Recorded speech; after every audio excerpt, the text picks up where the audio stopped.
ತಾಲೂಕಿನ ಕಸಬಾ ಹೋಬಳಿಯ ಕೆರೆಕಟ್ಟೆಗಳಿಗೆ ನೀರು ತುಂಬಿಸುವ ಮಹತ್ವಾಕಾಂಕ್ಷೆ ಯೋಜನೆ ಗಂಗನಾಳು ಏತ ನೀರಾವರಿ ಮುಂದುವರಿದ ಕಾಮಗಾರಿಗೆ 5 ಕೋಟಿ ರು ಬಿಡುಗಡೆಯಾಗಿದೆ ಎಂದು ಶಾಸಕ ಎ ಮಂಜು ತಿಳಿಸಿದರು.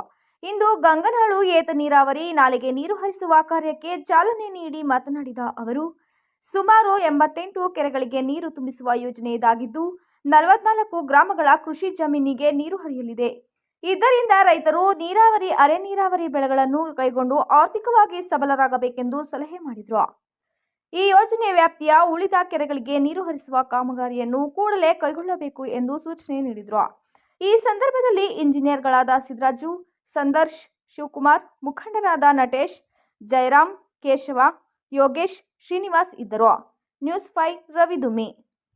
ಒಟ್ಟು ಇಲ್ಲಿಂದ ನೀರನ್ನ ತಗೊಂಡು ಹೋಗ್ತಕ್ಕಂಥ ಸೌಕರ್ಯವನ್ನು ನಮ್ಮ ಕಾವೇರಿ ನಿಗಮವನ್ನು ಮಾಡಿ ಈ ಭಾಗದ ಜನರಿಗೆ ಈ ನಿಜವಾಗ್ಲೂ ಕೂಡ ಈ ಕಾವಲೆ ನೀರಿಂದ ಬೆಳಿತೀವಲ್ಲ ವ್ಯವಸಾಯ, ಅದು ಯಾವುದು ಕೂಡ ಆರ್ಥಿಕವಾಗಿ ಚೆನ್ನಾಗೋದಿಲ್ಲ. ಬಹುಶಃ ನಮಗೆ ಕೆರೆ ಕಟ್ಟೆಗಳು ತುಂಬಿಕೊಂಡ್ರೆ ಬೋರ್ವೆಲ್ ರೀಚಾರ್ಜ್ ಆದ್ರೆ ಅದರಿಂದ ರೈತಾಪಿ ವರ್ಗದವರು ಆರ್ಥಿಕವಾಗಿ ಚೆನ್ನಾಗಿದ್ದಾರೆ. ಹೈನುಗಾರಿಕೆ ಮತ್ತೆ ಬೇರೆ ಇತರೆ ಬೆಳೆಯೋದಕ್ಕೆ ಒಂದು ಅವಕಾಶ ಆಗಿ ಎಲ್ಲದಕ್ಕಿಂತ ಹೆಚ್ಚಿನ ಲಾಭವನ್ನು ಪಡಿತಕ್ಕಂಥದ್ದು ಆಗ್ತದೆ.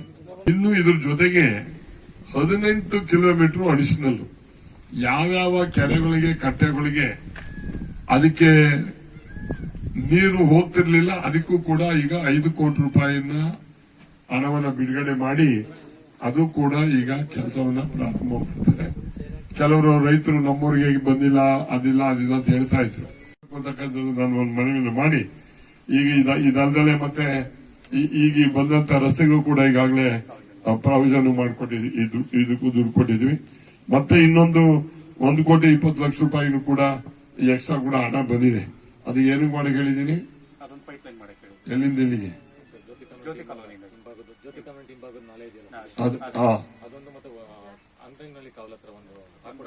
ಹಾಕೊಡೇಟ್ ಅಂದ್ರೆ ಒಂದು 15-10 ವರ್ಷನೂ ಏನೋ ಆಗಿತ್ತು. ಅಂಕಂಗಿನಲ್ಲಿ ಅಕ್ಯುಡೇಟ್ ಆಗಿ ಪಾಪ ನಮ್ಮ ಹಿರಣ್ಣ ಅಂತ ಕಾಂಟ್ರಾಕ್ಟ್ ಇದ್ದ, ಹಿರಣ್ಣ ಅಂತ ರೇವಣ್ಣ ಅಂತ ಹೇಳಿ ಅದ್ ಮಾಡ್ದಲೆ ಪಾಸ್ ಆಗದಲ್ಲೇ ಮುಂದಕ್ಕೆ ಬಿಟ್ಟಿರ್ಲಿಲ್ಲ. ಅದು ಇದನ್ನ ಮಾಡೋದಕ್ಕೆ ಅದಕ್ಕೂ ಕೂಡ 1 ಕೋಟಿ 20 ಲಕ್ಷ ರೂಪಾಯಿ ಕೂಡ ಕೊಡ್ಸಿದ್ವಿ. ನನಗೆ ಖುಷಿ ಏನು ಅಂದ್ರೆ ಯಾರು ಏನಾರ ಮಾಡ್ಲಿ ನಮ್ ಕಾಲದಲ್ಲಿ ಆಗ್ಬಾರ್ದು ಅಂತ ನಿಲ್ಸಿದ್ರಲ್ಲ, ಅದೆಲ್ಲದುವೆ ನನ್ನ ಕಾಲದಲ್ಲೇ ಆಗ್ಬೇಕು ಅಂತ ನೀವು ಮಾಡಕ್ಕೆ ಅವಕಾಶ ಮಾಡಿಕೊಟ್ಟಿದ್ರಲ್ಲ, ನೀವೇ ದೇವ್ರುಗಳು ಅಂತ ಈ ಸಂದರ್ಭದಲ್ಲಿ ಹೇಳಿ ಭಗವಂತ ನಿಮ್ಗೆ ಒಳ್ಳೇದ್ ಮಾಡಲಿ. ಈ ಸೌಕರ್ಯ ಸದುಪಯೋಗ ಆಗಲಿ. ರೈತರು ಆರ್ಥಿಕವಾಗಿ ಚೆನ್ನಾಗಿ ಬಂದ್ರೆ ಮಾತ್ರ ಇವತ್ತು ದೇಶ ಉದ್ಧಾರ ಆಗಕ್ಕೆ, ಮಕ್ಕಳು ಮರಿ ವಿದ್ಯಾಭ್ಯಾಸ ಮಾಡೋಕೆ ಸಾಧ್ಯ ಆಗ್ತದೆ ಅಂತ ಹೇಳಿ ಒಳ್ಳೇದಾಗ್ಲಿ. ಧನ್ಯವಾದಗಳು. ನಮಸ್ಕಾರ.